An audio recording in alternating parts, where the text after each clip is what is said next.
Well, for years, we all knew it was coming. That's what she said. Is this Office spinoff justified? We're going to talk about the paper. Does it live up to the hype? We're enjoying this meeting. Everyone's sort of nodding a little bit. Okay. Yes. Right. Yes, I am actively agreeing with you. Now, you act like you came up with another good idea. What's up, Flick fans? It was only a matter of time, right? We finally got our spinoff to The Office. This is the paper. It's in the same universe. They established that right off the bat. We even have some carryover, well, one major carryover character in the trailer and the poster. It's Oscar. He's back, but with a brand new cast and crew.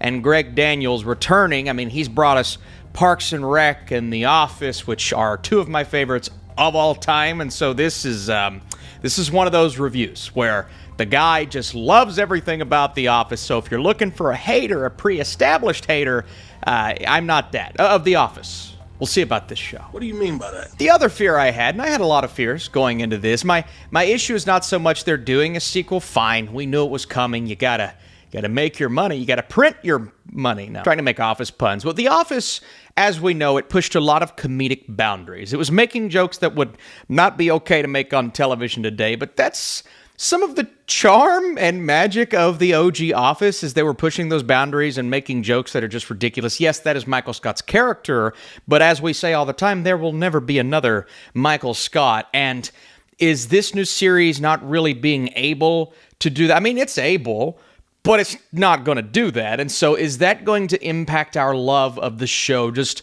laughing nonstop all the way through? And that's where I want to start with the paper. Is it's not the funniest show in the world, not even remotely close to season 1 of The Office. And that's where we're going to make our comparisons. I will say this.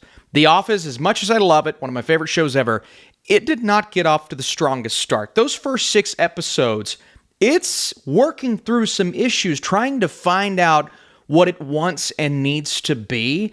And those characteristics change so drastically throughout the first 3 seasons to where it's almost not fair to compare the paper to The Office as an entity. It's more so we're comparing it to that first season. Even with its issues, the paper's not nearly as funny because those first couple of episodes of The Office have some great gags, some amazing cold opens, and just characters like a Dwight that are funny regardless of the situation. There's not really that one character in the paper. And I was looking. All right, and there were some funny moments, some nice gags, one in particular that got me, but I never found that one character to latch onto and say, oh my God, this guy or girl is so funny, I can't wait to see what happens. It's more so just the smaller bits. And so, yeah, that did bug me, but I kind of expected it. I also look at Greg Daniels' other popular show in Parks and Rec, and that's another show where season 1 was trying to be an Office imitation. And then eventually it found its own path to where it was maybe even closer to something like The Simpsons than The Office, to where the town is a character, you have all of these smaller pieces at play, we'll go and revisit it, and it forms its own identity within seasons 2 and 3. And so that's my hope for the paper. I hope seasons 2 and 3 is where it starts to form that identity and it realizes what it wants to be, because I don't think this should try to copy The Office. You know why? Because it does that at times in season 1, and that's where the show started to frustrate me. When it tries to be exactly what The Office was, is when it bugged me, because these characters just don't have what those characters had. I'm not saying the performances are bad. Just talking about the grand issues here. We'll get into the characters and some positives. I feel as if this show started to blow its load. That's what she said. Sorry, I had to do that. But it sets up and resolves key storylines that The Office and Parks and Rec, and those are the 2 comparisons I'm going to make. I know Daniels has done other projects like Space Force. I didn't like that all that much. There was potential in the beginning, squandered it. And so I'm talking about the 2 projects that I love from Daniels.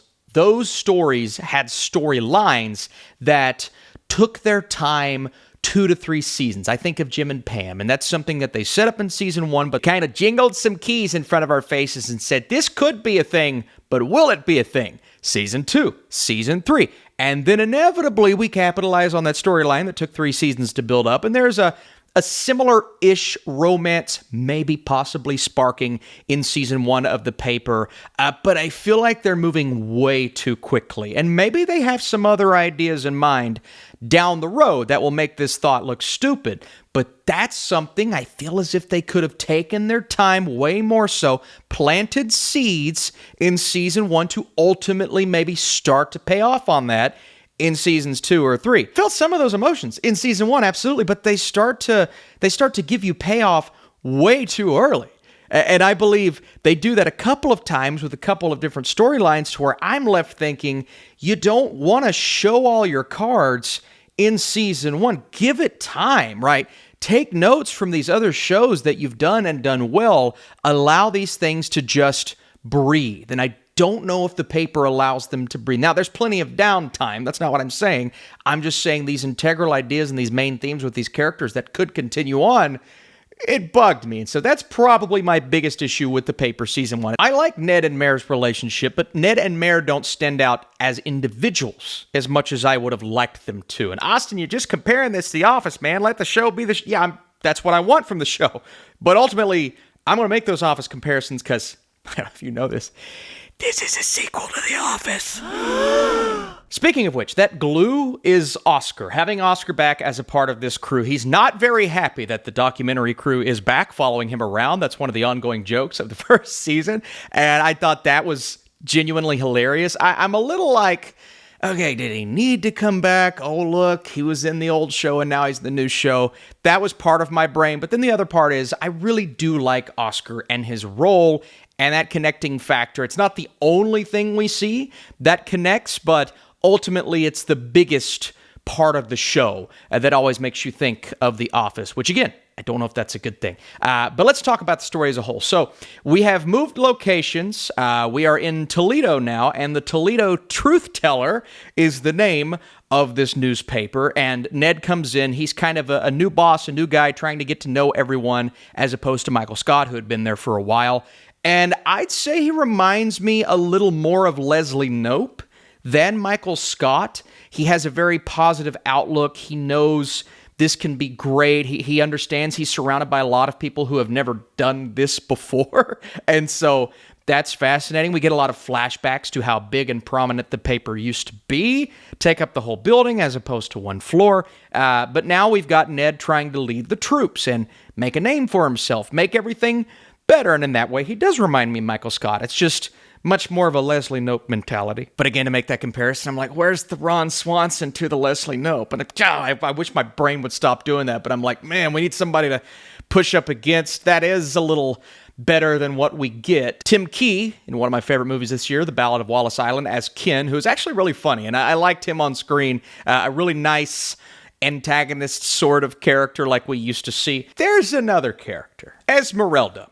And Esmeralda seems like the type of character that I really need to warm up to because her presence just didn't work on the level that the show thinks it is working. It reminded me of some of the characters introduced in the latter seasons of The Office that just didn't quite vibe with the rest of the show. And this is a new show, so maybe I get used to her presence. But ultimately, she just continues to try and foil some things with Ned, some things with Mare, and get in the way. And it just became more of an annoyance than something that played for comedy in the way that I think the writers intended. And so this is a character I'd like to see them take in a different direction in season 2. I didn't really like her. You bastard! I like Melvin Gregg a lot, actually. I think Ramona Young has potential as Nicole. Alex Edelman. I just feel like these characters, they're trying to give them these distinct personalities. There's not much about them that stands out yet. That's kind of how, I guess, season 1 of The Office was, with certain characters that we grow to love later on. But we at least had a few that we could lock onto. And here, I'm like, I think Barry has potential to be really funny, but it almost feels like they're trying to do Creed again with that character, just a different direction with that. And so I'm thinking, I don't know what I'm thinking so far about the supporting cast. They're fine, do a couple of things here and there, some nice relationships, but I expected a lot more from them. Again, it's a lot of Ned and Mare. It's a lot of Domhnall Gleeson. I mean, Domhnall Gleeson is a phenomenal actor. And I don't think he's wasted here. I just feel like this character could have more potential down the line, but I do like what he brings. Chelsea Frey, is it Frey or Fry? I like what she's bringing to the table as Mare. And yes, she has a tough exterior. You have to kind of dig deep to get that personality out of there. It kind of reminds me of my wife. Maybe that's why I'm taking to this character. I'm like, oh, okay, there's something there that I really enjoy.